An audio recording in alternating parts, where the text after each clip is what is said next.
बिस्मिल्लाहिर्रहमानिर्रहीम। ये इरशाद भट्टी साहब के इंटरव्यूज़ का सिलसिला जारी है। आज उन्होंने एक इंटरव्यू लिया है। ये जो शियों के लीडर समझे जाते हैं, शहनशाह नकवी इस तरह का कोई उनका नाम है।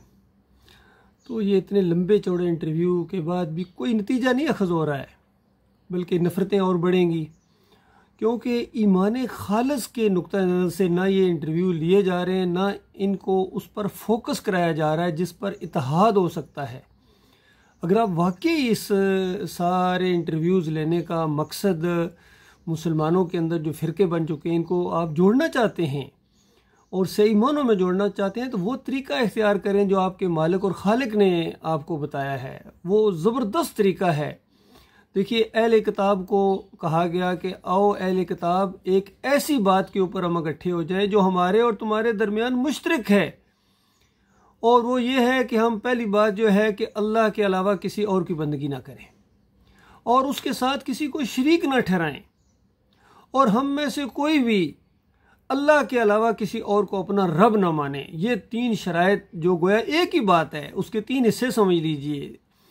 ये तुम पूरा करो तो हम आपस में एक हो सकते हैं, और अगर इसमें से किसी एक का भी इनकार करो और तुम मानने के लिए तैयार ना हो तो फिर गवाह रहना कि हम अल्लाह के मुस्लिम हैं। और फिर इसका मतलब यह है कि फिर तुम मुस्लिम नहीं हो, मुसलमान नहीं हो। सब कुछ हो, मुफस्सर हो, मुबल्लिग हो, और जो मर्जी अपने आप को मोमन कहते रहो, लेकिन अल्लाह के नज़दीक तुम मोमन नहीं हो। असल में इस नुक्ते को जहन में रखते हुए अगर ये इरशाद भट्टी साहब सवालात करें ना, तो ये सारे ढेर हो जाएंगे, कुरान के पहले सफ़े के ये इनकारी साबित हो जाएंगे सारे के सारे। चाहे ये तारिक मसूद हों, चाहे ये तारिक जमील साहब हों, ताहिर अल कादरी हों, मुफ्ती मुनीब हों, या तकी उस्मानी हों, या जितने भी हैं ये सारे, हनीफ मुफ्ती हो, या जितने भी आप इनके इंटरव्यू आप आगे आप लेंगे, ये एहतशाम इलाही ज़हीर साहब हों, ये तो कुरान के पहले सफ़े पर क्लीन बोल्ड हो जाएंगे। तो बताइए, इस नुक्ते पर आप इनको रखें अगर आप वाकई ही इखलास के साथ। बाकी अगर आप अपने व्यूज़ बढ़ाने के लिए या ढाई घंटे के ज़ाहिर बात लोगों को फिर सुनना पड़ते हैं, तो वो अगर आप करना चाहते हैं और हाथ में भी अपने पता नहीं कौन सा ये एक पट्टा सा बांधा हुआ है, ये पट्टे बांध के इमाम जामन हों या अली मदद के पट्टे ये जो बांध रहे हैं लोग, इसके ऊपर आप इकट्ठे शिर्क के ऊपर तो इकट्ठे हो जाएंगे, लेकिन आप मोमन नहीं बन सकते हैं। तो इनसे पहले पूछें कि जब अल्लाह की किताब कहती है इया का नाबुदु इया का नस्ताईन, आप कहते हो, अल्लाह की हमदो सना बयान करते हो, तो फिर ये या अली मदद कहाँ से आ गया, या रसूल मदद कहाँ से आ गया, इसकी कोई तशरीह नहीं की जा सकती। फिर ये जनाब देवबंदियों से पूछें कि आपके मुफ्ती साहब महमूदुल हसन साहब और इतने बड़े मुफ्ती शबीर अहमद उस्मानी साहब जो कहते हैं कि अल्लाह के बंदों को पुकारना, यानी या अली मदद कहना, या रसूल मदद कहना, ये अल्लाह ही को पुकारना है जी। तो बताओ फिर मुशरिकीन मक्का का क्या कसूर था? वो भी तो यही पुकारते थे, या इब्राहिम किसनी, या लात बाबा, या मनात बाबा। इस नुक्ते पर इनको रखें, इस पर रखेंगे तो उसके बाद इनका सारा ईमान और सारी जितनी इनकी वो है ना अंदर बाहर आ जाएगा।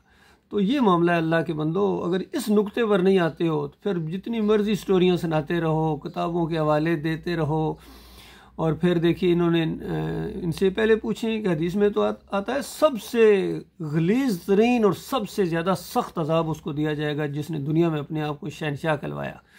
तो बताओ हज़रत साहब कहाँ खड़े हैं आप?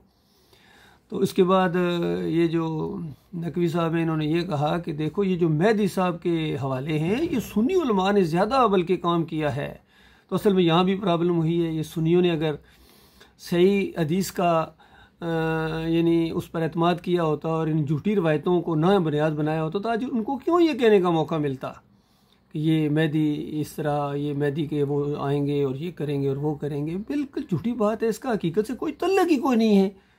और डॉक्टर इसरार जैसे आदमी तक इसके साथ देते रहे हैं, और यह मकबूल जान और अली इंजीनियर और जनाब तौसीफ़ुर रहमान और जितने हैं सारे, ये तारिक जमील हूँ या ताहिर अल कादरी हूँ, फजल रहमान हूँ, सारे कहते हैं मेहदी साहब आएंगे, मेहदी साहब आएंगे। और कौन से मेहदी साहब आएंगे बताइए, कहाँ हैं? और फिर दलील डॉक्टर इसरार साहब देते हैं, देखो साहब काफ 300 साल वो रहे थे, और अगर उस वक्त से अभी तक ज़िंदा हैं 1100 साल से, तो दलाइल से कहते मैं रद्द नहीं कर सकता हूँ। और फिर ये हज़रत कह रहे हैं कि देखो वो ईसा अलैहिस्सलाम अगर ऊपर उठाए गए हैं तो भाई अल्लाह ने जो बातें बताई हैं वो तो सही हैं। अब इन झूठी बातों को दलाइल के तौर पर पेश करना और फिर मोजज़ात को और अल्लाह की सही बातों को पेश करके कहना कि जिस तरह वो है इस तरह ये भी है, तो ये बड़ी ज़्यादती है, बड़ा जुल्म है अल्लाह के बंदो। बहरहाल और कुछ हुआ हो या ना हुआ हो, इन सब के पोस्टमार्टम हो गए हैं और पूरी दुनिया ने देख लिया है कि ये किसी असल पर नहीं है, ना बरेलवी, ना देवबंदी, ना अहले हदीस, ना सल्फ़ी, और सारे के सारे उजरती हैं, बदअकीदा भी हैं।